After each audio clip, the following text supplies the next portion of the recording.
오늘 우리에게 주시는 말씀은 고린도전서 12장 15절로부터 22절의 말씀입니다. 고린도전서 12장 15절로부터 22절의 말씀 우리 한 절씩 교독하십니다. 신약성경 277페이지에 있습니다. 제가 먼저 봉독합니다. 만일 발이 이르되 나는 손이 아니니 몸에 붙지 아니하였다 할지라도 이로써 몸에 붙지 아니한 것이 아니요. 또 귀가 이르되 나는 눈에 아니니 몸에 붙지 아니하였다 할지라도 이로써 몸에 붙지 아니한 것이 아니니 만일 온 몸이 눈이면 듣는 곳은 어디며 온 몸이 듣는 곳이면 냄새 맡는 곳은 어디냐. 그러나 이제 하나님이 그 원하시는 대로 지체를 각각 몸에 두셨으니 만일 다 한 지체뿐이면 몸은 어디냐. 이제 지체는 많으나 몸은 하나라. 눈이 손더러 내가 너를 쓸 데가 없다 하거나 또한 머리가 발더러 내가 너를 쓸 데가 없다 하지 못하리라. 그뿐 아니라 더 약하게 보이는 몸의 지체가 도리어 요긴하고. 아멘. 오늘은 하나님의 사랑과 우리들이라는 제목으로 말씀의 은혜 나눌 때 하나님의 크신 은혜가 있기를 소망합니다. 축복의 사람 곁에는 축복의 사람이 찾아오고요. 감사하는 사람 곁에는 감사의 사람이 찾아옵니다. 날마다 감사의 사람, 축복의 사람 되실 수 있기를 축원합니다. 아멘. 오늘은 하나님의 사랑과 우리들이라는 제목의 말씀인데요. 우리 지난주에 우리가 하나님의 사랑을 통하여서 우리가 다 하나님의 걸작품이다라는 사실을 다시 한번 깨닫는 그런 귀한 시간이었습니다. 우리가 한 사람 한 사람이 다 하나님의 걸작품이라는 것을 말씀을 통해서 들을 때는 그런가 하고 우리의 정체성과 우리를 돌아보게 됩니다. 그러나 다시 집으로 돌아가고 세상으로 나아가면 내가 걸작품답게 살지 못했어. 난 왜 이럴까 하고 낙담되기 쉽습니다. 오늘 창조절을 맞아서 세 번째 주일인데 하나님의 사랑을 받는 모든 생명체가 자라고 생육하고 저 들판에 저 하늘에 빛나게 솔로몬의 옷보다도 아름답게 피고 지고 하는 것을 보듯이 우리 인생도 100년 혹은 100년 좀 넘게 혹은 100년 못되게 우리 인생도 지고 피고 하는 것입니다.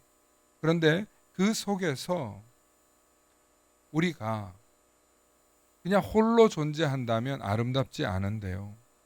하나님이 그러셨잖아요. 아담이 혼자 있는 걸 보고 좋아 보이지 않았다고 얘기해요.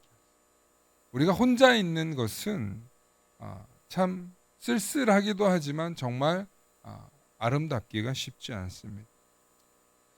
우리가 하나님의 사랑받는 존재로서 함께 있기 때문에 아름다운 줄로 믿습니다. 그래서 이것을 제가 지난주에 말씀드렸어요. 우리는 하나님의 걸작품인데 우리는 서로 의지하고 서로 인정하고 서로 긍정해야만 살아갈 수 있다. 이것이 앞으로의 세계가 온 인류가 가야 할 방향이라는, 우리나라만, 우리 민족만, 우리 지역만 옳다고 하는 이 글로컬 이기주의가 사라지고 우리가 함께 살아야 된다는 것을 계속 얘기해야 되는데 이걸 얘기할 곳이 교회밖에 없다는 거예요. 여러분, 국가가 얘기할 것 같습니까? 그렇지 않습니다. 국가도 우리나라끼리만 얘기합니다. 전 세계가 지금 극우형으로 또 우향으로 가고 있는 이 시점에 오늘날 이 시대의 교회가 세상을 향해서 던져야 될 메시지가 뭐냐라고 본다면 저는 상호 의존적 관계를 회복하는 거라고 말씀드리고 싶습니다. 옛날에 이런 이야기가 있습니다. 옛날 옛적에 가난하지만 우애가 깊었던 형제 이야기가 있습니다. 이 이야기를 찾다 보니까 여러 가지 장르와 다양한 이야기가 있는데 뭐 고려 말 충남 예산에 이성만과 이순이라는 형제 이야기로 알려졌는데 여러분 들어보셨을 거예요. 서로 의 좋은 형제 이야기. 예. 두 형제가 가난하지만 윗마을에는 부모님을 모시고 사는 형이 있었고 아랫마을에는 이제 식솔이 새롭게 막 가정을 꾸린 아랫마을 오리골에는 동생 이순이 살고 있었습니다. 형제는 서로 형님 아우하면서 의지하면서 농사를 지었는데 가을이 되어 탐스러운 벼가 익었습니다. 그리고 이제 추수를 해서 볏짐을 이렇게 내떼 보니까 형님이 밤에 잠을 자려고 하니까 잠이 안 오는 거예요. 아우가 이제 새 살림을 차렸는데 아우가 좀 더 챙겨야지 하고 저녁에 일어나서 자기 볏짐을 메고 아랫마을 오리골로 내려갑니다. 그리고 볏짐을 담아서 이렇게 아우네 집에 놓고 옵니다. 그리고 집에 돌아왔는데 아니 볏짐이 그대로인 거예요. 이게 무슨 일이지? 하고 또 들고 내려가는데 알고 보니 아랫마을에 동생이 형님은 어머니도 모시고 계시고 형수님과 애들도 많은데 내가 좀 더 챙겨야지 하고 또 그날 동시에 이 동생이 위에다가 갖다 놓은 거예요. 동생도 집에 와서 보니까 아니 이거 웬걸 그대로 온 거예요. 볏짐 이게 무슨 일인가. 내가 갖다 줬는데 내가 넉넉하니 다시 가야 되겠다 하고 가다가 달빛 아래에 서로를 마주치게 됩니다. 서로 마주보고 놀라는 형제.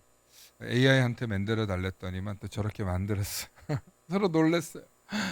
서로 놀랬다가 자초지종을 보니 형은 아래로 내려가고 있고 동생은 위로 올라가고 있는 거예요. 감동을 해가지고 서로 얼싸안고 부둥켜 안고 진짜 형은 형이고 동생은 동생이다. 역시 우리 형님이다. 역시 내 아우다 하면서 부둥켜 안고 이 이야기가 아랫마을까지 전수되면서 밤길에 마주한 이 형제의 서로 통했던 이 마음, 서로가 서로를 먼저 생각해주는 이 마음이 모두에게 감동이 되고 가난하지만 어렵지만 힘들지만 세상이 참 매정하다고 하지만 형제 간에 서로 우애하며 살아가는 것이 이 세상을 살아가는 큰 힘이 되고 버팀이 된다는 것입니다.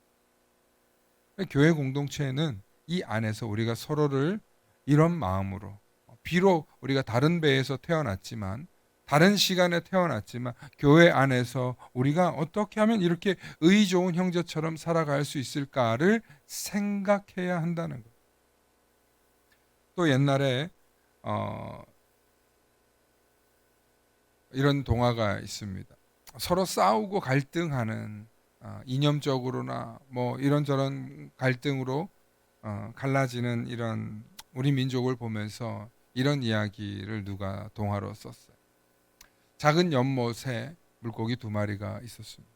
그런데 물고기 그 두 마리가 서로 처음에는 잘 지내다가 무슨 일인지 서로 싸움이 일어났습니다. 그리고 등을 돌리고 이제는 흥 하고 만나질 않게 됩니다. 결국엔 싸워서 한 물고기가 죽고 맙니다.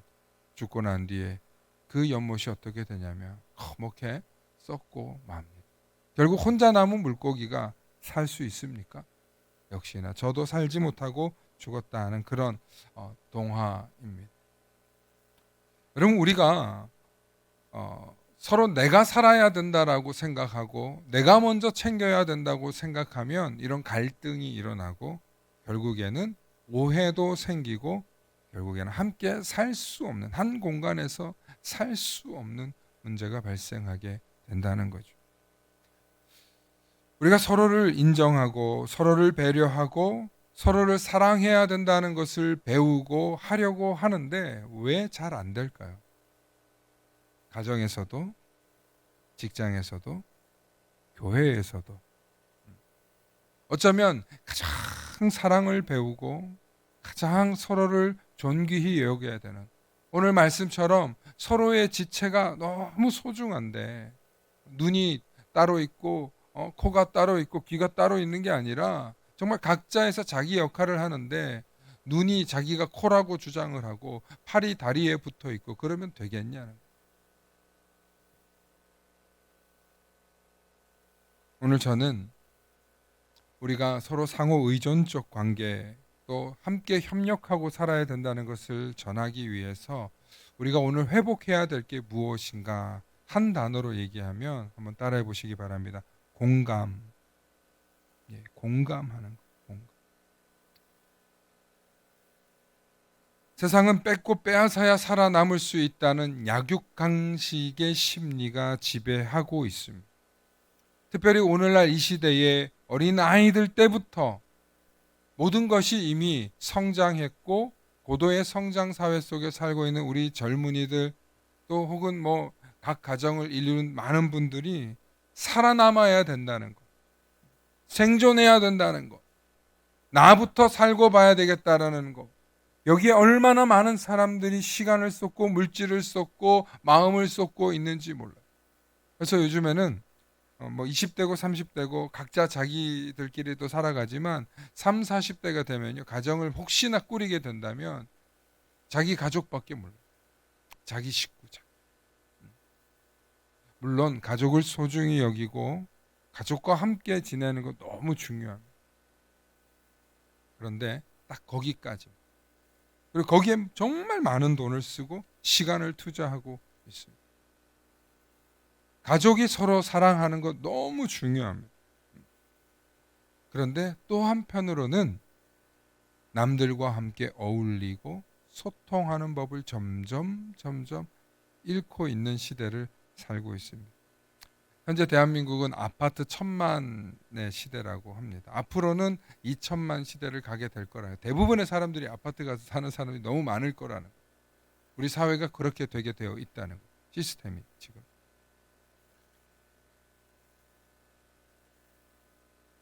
정말 열심히들 살지만 그 약육강식의 심리에 지배되어서 사는 게 전부일까? 아니라는 거죠.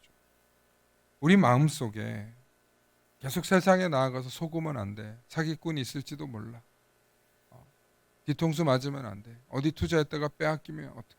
스마트폰에도 뭐 개인 비밀 뭐 유출 뭐 이런 걸로 인해서 막 불안하게 만들고 뉴스 나오고 특히 이 미디어를 만지지 못하는 어른들은 보이스피싱이 어마어마하게 당하고 있다. 그러면 미디어를 잘 만지는 젊은이들은 괜찮냐? 아니에요. 오히려 더 잘 속아요. 왜? 더 잘 아니까. 계속 덫을 놓고 있는 그런 시대를 살아가고 있습니다. 사랑하는 성도 여러분, 정말 삶의 자리가 고단하고 하루하루가 참 쉽지 않다는 거 저도 인정합니다. 그래서 여러분들을 위로해드리고 싶고 또 여러분들에게 용기를 드리고 싶어요. 그런데 그냥 힘들었지, 애썼지, 그냥 안아주는 위로가 아니라 더 큰 위로는 공감해서 온다는, 여러분들이 힘들구나. 얼마나 힘들면 저렇게 지금 교회 와서 눈물을 흘릴까? 얼마나 아프면 지금 저렇게 옆뒤 돌아보지 못하고 얼굴이 상기된 채 살아가고 있을까? 얼마나 괴로우면 오늘 이 자리에 와서 주님 앞에 엎드렸을까? 문제는 우리가 세상에서 살아가는 그 살아온 모든 삶의 방식을 내려놓고 오늘 이 교회라도 나온 사람들은 살 수 있는 숨구멍이 있지만 세상에 나아가서 여전히 힘겨워하는 사람들이 있다. 그리고 교회에 오면 정말 충분히 내 마음을 공감해주고 위로해주고 좀 응원해줬으면 좋겠는데 교회에 와서 이제 좀 편해져요. 교회가 좀 안정돼요. 이제 이 교회 내가 다 알아. 친해졌어. 그러면 어느 순간부터 우린 이런 이야기를 하기 시작합니다. 나도 살아봤는데, 나도 해봤는데 이게 맞아. 특별히 우리 어르신들 들으라고 하는 얘기인데, 여러분들이 정말 열심히 살아왔고 애썼고 하는 것을 제가 수고하고 노고를 인정해 드려요. 그런데 모든 삶의 방식은 내 기준으로 바라보면 다 옳아요. 내 기준으로 보면. 그런데 상대방이 그걸 공감할 수 있는가 생각하며 말씀하셔야 된다는. 특별히 나이가 어리거나 젊은 사람들일수록 들을 수밖에 없어요. 교회 안에서. 그런데 연세가 있는 분들이나 나이 많은 분들이 너무 내 말이 맞아 라고 강요하면 젊은이들이 교회를 떠나요. 젊은이들도 교회에 와서 위로를 받고 응원을 받고 잘했다 칭찬받고 싶어서 교회에 오는 거예요. 지금의 30, 40대들을 보면 정말 치열하게 살아요. 정말 너무너무 힘들게 살아요. 그런데 60, 70대 분들은 나도 그렇게 살아봤거든. 맞죠? 그렇게 살아오셨죠. 인정한다니까. 그런데 교회에서 쫓아와서 내가 그렇게 살아왔음을 강조하는 순간 여러분 옆에 젊은이들은 없습니다. 스스로 찾아오고 와서 듣고 싶게 만들어야 되는 거지, 교회라는 자리에서 여러분들이 내 얘기를 읊는 자리가 아니라. 반대로 우리 젊은이들이 교회 와서 입이 열리고 마음이 열리려면 여러분 먹어야 돼요. 쉼도 있어야 돼요. 그리고 응원을 받아야 돼요. 아, 교회에 가면 내가 떠들 수 있는 자리구나. 교회에 가면 우리가 뭔 짓을 해도 받아주시는구나. 누가? 어른들이, 목사님이, 교회가. 지금 심각한 상태예요. 오늘날 교회가. 사실 오늘 설교 이렇게 준비해놨는데 오늘 한 성도님이 오셔서 지금 제게 놀랐는데, 제가 오늘 한국 교회의 청소년과 젊은이들이 5% 미만으로 떨어져. 엄청 심각한 상황이에요. 지난주 시찰회 회의를 하다가 모든 교회들이 교회 청소년과 청년들에 대한 통계를 내면서 이거 심각하다. 정말 한국 교회가 도대체 어떻게 해야 되는가? 이 부분에 대해서 우리가 정말 심도 깊게 얘기를 나눴습니다. 결국에는 유럽 사회처럼 고령화되고 늙어가는 교회가 되어서는 안 된다. 사랑하는 성도 여러분, 교회 안에 특별히 토론하고 대화하는 문화가 내 주장대로 관철되지 않을 때 갈등을 겪는 일이 참 많습니다. 사랑하는 성도 여러분, 우리는 서로가 다르다는 것은 틀린 것이 아니라 특별하다는 것입니다. 모두가 특별해요. 모두가 하나님의 걸작품이고 모두가 하나님의 지어진 존재. 그래서 특별해요. 특이하기도 하죠. 야, 저 사람 참 특이하네. 예, 거기까지는 좋습니다. 그런데 저 사람 참 이상해라고 보지는 마시기 바랍니다. 똑같은 표현인데도요, 특이한 것과 이상하다는 표현은 다릅니다. 이처럼 하나님께서는 우리 만나교회에 의도적으로 다양하고 특별한 사람들을 부르시고 심어 놓으셨습니다. 일주일의 삶 속에서 제가 교회에 오시는 낯선 분들, 새로운 분들을 만나는 경우가 있어요. 참 특이합니다. 그리고 참 재미있습니다. 서로가 달라서 다 비슷한 것 같은데, 결국엔 다 비슷한 것 같은데, 그러나 제각각 모양과 색깔과 향기와 느낌이 다 다릅니다. 그것이 하나님이 우리에게 주신 은사이기도 하고, 하나님이 우리가 이 속에서 그 서로의 다름과 특이함을 가지고 아름답게 조화를 이루라고 말씀한 줄로 믿으시길 바랍니다.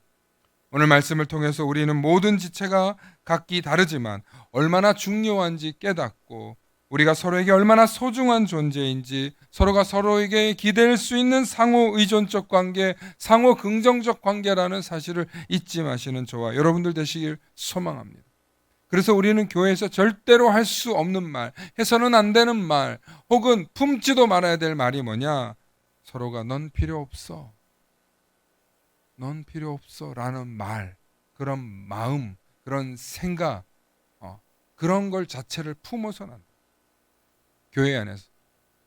그런데 여러분, 누가 그러겠어요? 교회에서 이러잖아요. 아니에요. 내가 싫은 사람이 있잖아요. 교회. 나랑 좀 안 맞는 거야. 그러면 마음속에서 거리를 두고 나하고는 필요 없는 관계야, 나하고는 상관없는 관계야, 나하고는 모르는 관계야 라고 우리는 치부할 수 있다는 거예요. 오늘 고린도전서 12장 15절에 만일 발이 이르되 나는 손이 아니니 몸에 붙지 아니하였다 할지라도 이로써 몸에 붙지 아니한 것이 아니요. 말이 어려운데요, 손이 몸에 붙어 있지 아니하다 할지라도 몸이 아닌 게 아니라는 거예요. 때로는 사고에 의해서, 때로는 태어날 때 장애로 인해서 우리 몸에 좀 다르게 태어나는 경우도 있습니다. 수술을 해서 새롭게 붙이거나 뭐 옮기기도 하죠. 어떤 사람은 태어났는데 손가락이 4개일 수도 있고 어떤 사람은 태어났는데 6개일 수도 있는 사람도 있습니다. 어떤 사람은 발가락이 12개인 사람도 있습니다.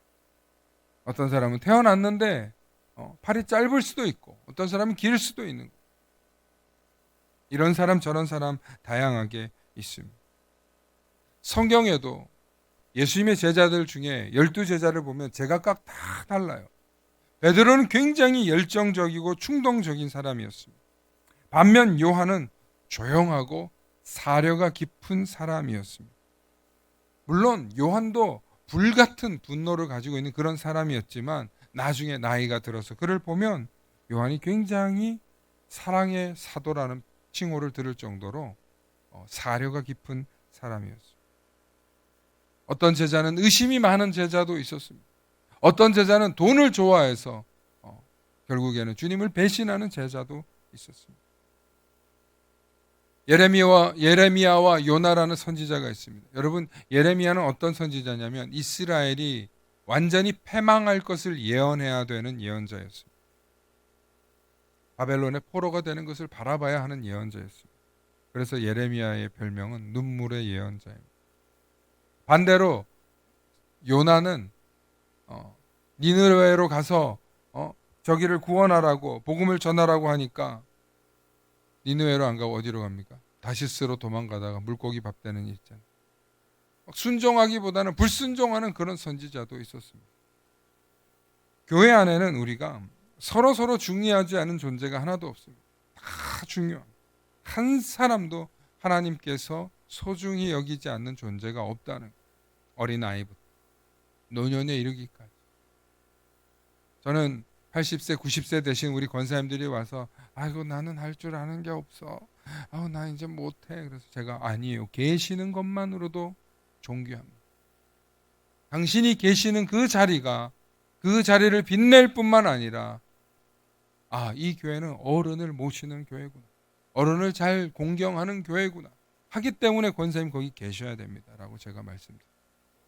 나는 와서 먹기만 하고 뭐 헌금도 못하고 하는 것도 없는데 상관없어요. 하나님이 그분을 통하여서 일하고 계시는 것을 저와 여러분들은 보게 된다니까요. 사랑하는 성도 여러분, 하나님은 우리에게 공감하시는 하나님이에요. 오늘 보면 하나님이 우리에게 오신 이유가 있어요.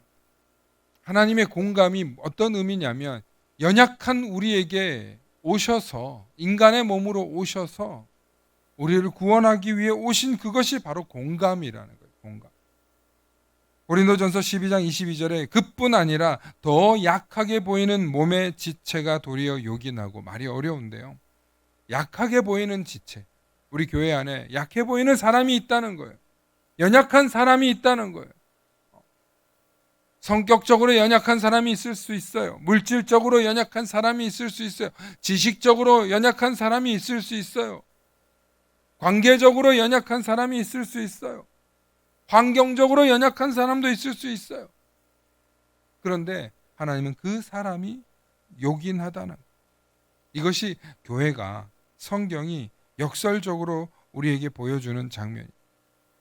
여러분 생각해 보십시오. 하나님이 왜 인간의 몸을 입고 이 땅에 오셨습니까? 예수 그리스도 성육신 되어서.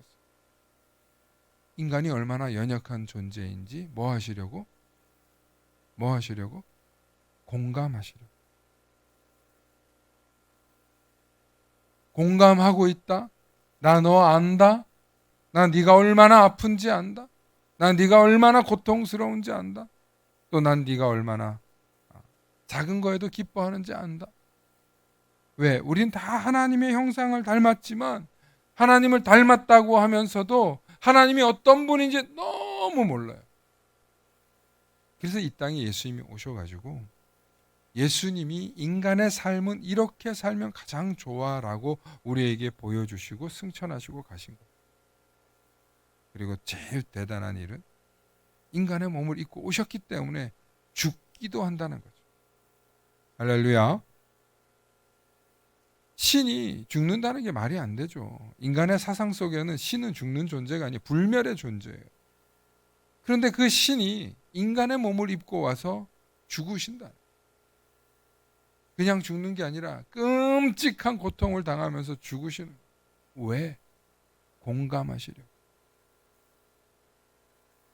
이 공감하시는 하나님 생각할 때 우리가 정말 하나님과 가까워지는 경험을 하게 됩니다. 아, 하나님이 멀리 계시지 않구나. 하나님이 정말 우리 주변에 우리 가까이에 계셨구나.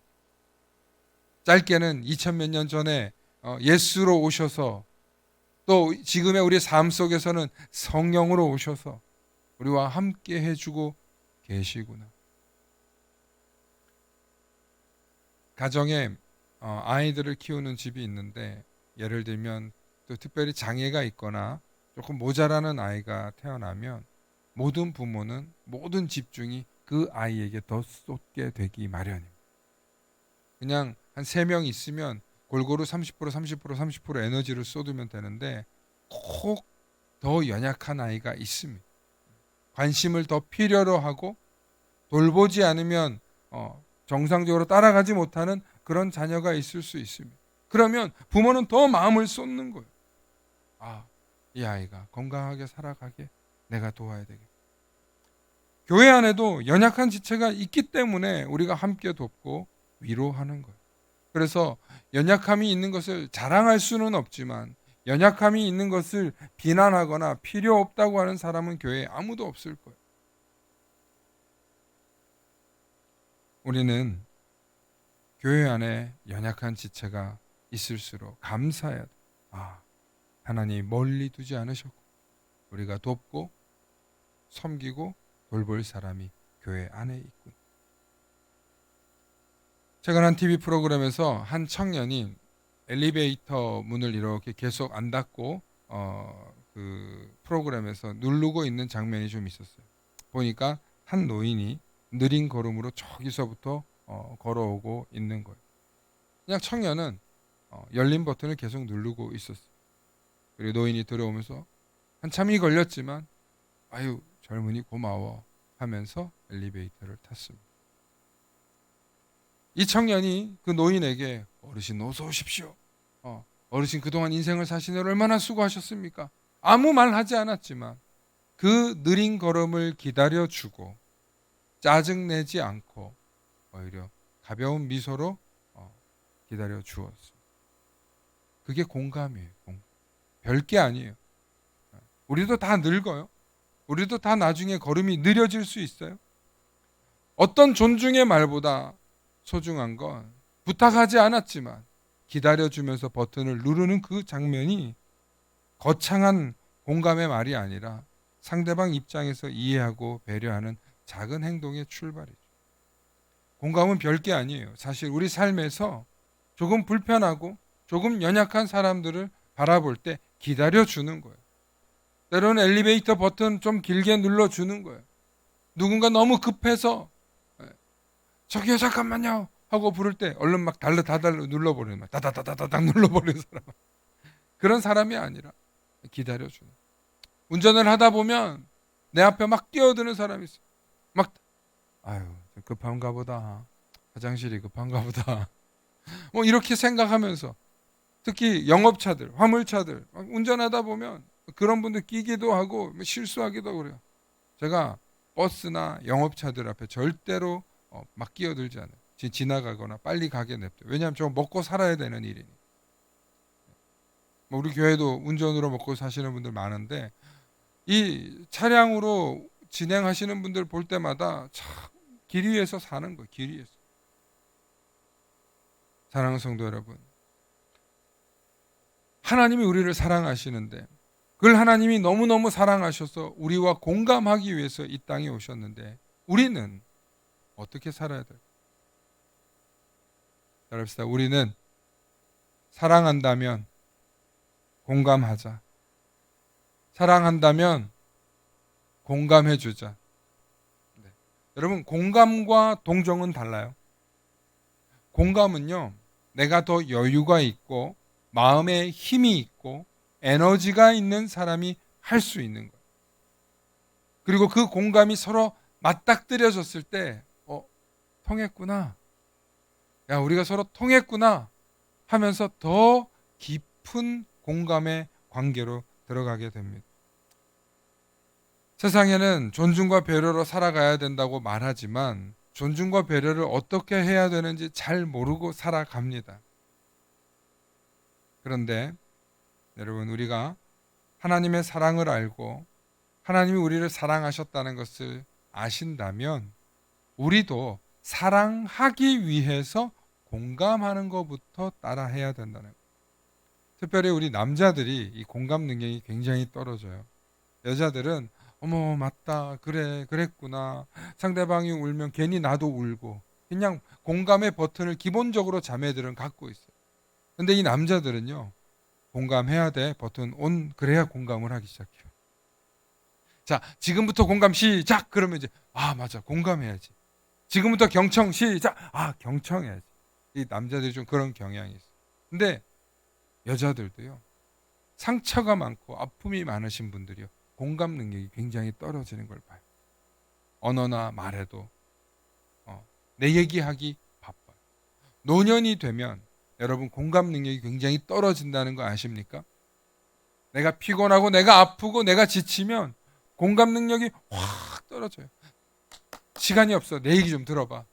얼른 내 얘기하고 가버려. 여러분, 사랑한다면 뭐 하시라고요? 사랑한다면 뭐 하시라고요? 공감하시. 공감하시. 오늘 고린도전서 12장 25절과 26절에 몸 가운데 분쟁이 없고 오직 여러 지체가 서로 같이 돌보게 하셨느니라. 만일 한 지체가 고통을 받으면 모든 지체가 함께 고통을 받고 한 지체가 영광을 얻으면 모든 지체가 함께 즐거워하느니라. 여러분, 우리 몸에서 손톱 하나만 아파도, 발가락 하나만 아파도 여러분 사는 게 불편해요. 교회 안에서 누구 한 사람이 아픈데 여러분 마음이 편하다면 여러분 그건 교회 공동체 안에 아직도 들어와 있지 않다는. 목사는요, 성도님들의 아픈 구석을 다 알아요. 기도 요청을 받기 때문에 알죠. 그래서 그 성도를 바라보면 늘 마음이 공감의 상태로 되어 있기 때문에 짠해요. 아파요. 그 문제 해결될 때까지 제 마음이 기도하고 있고 아파요.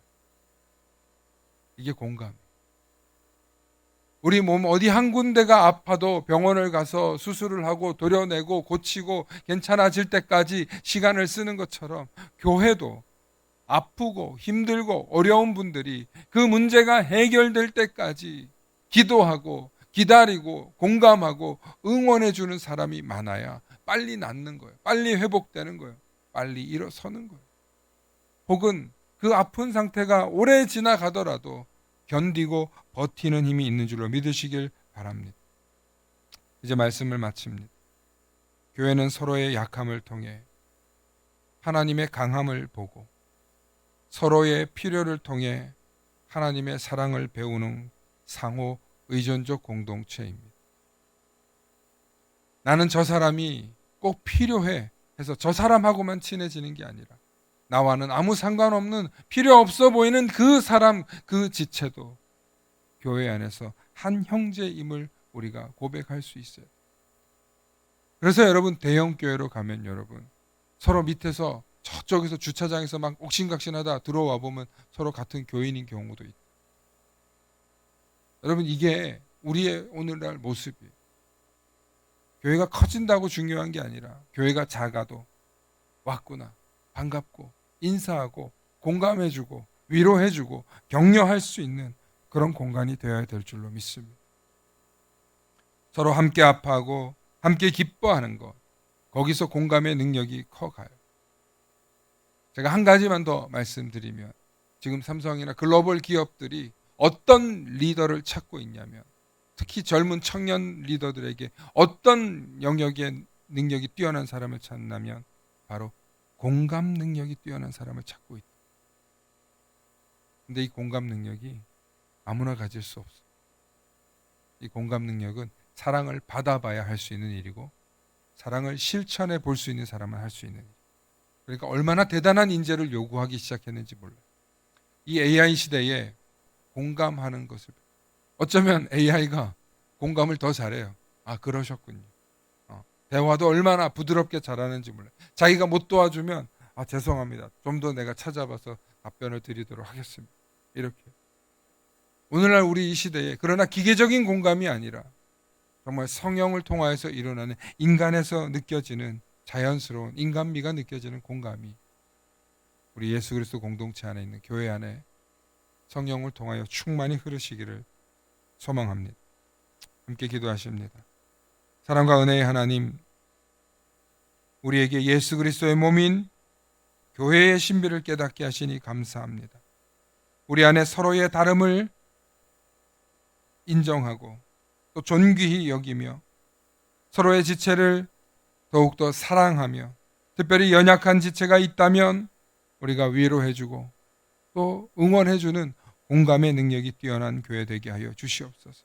그래서 이 시대에 진정으로 필요한 사랑의 공동체, 공감의 능력이 뛰어난 공동체 되게 하시고, 가정에서나 직장에서나 세상에 나아가서도 이 공감의 능력을 마음껏 펼칠 수 있는 주님의 자녀들 될 수 있도록 주님, 우리에게 큰 은혜를 부어주시고 내 마음속에 공감의 능력을 부어주시옵소서. 감사드리며 주 예수 그리스도 이름 받들어 기도 올리옵나이다. 아멘.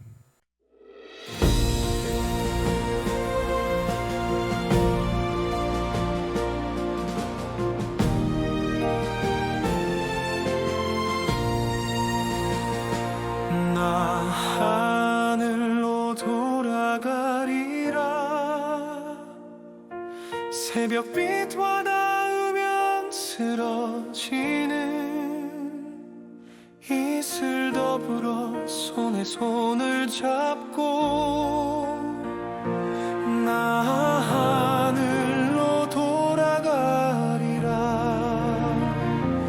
노을빛 함께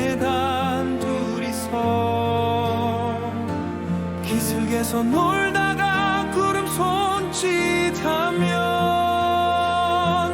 나 하늘로 돌아가리라. Oh, holy, holy, holy. 거룩한 영광의 그날 나 하늘로 나를 택하신 그날 나 하늘로 돌아가리라.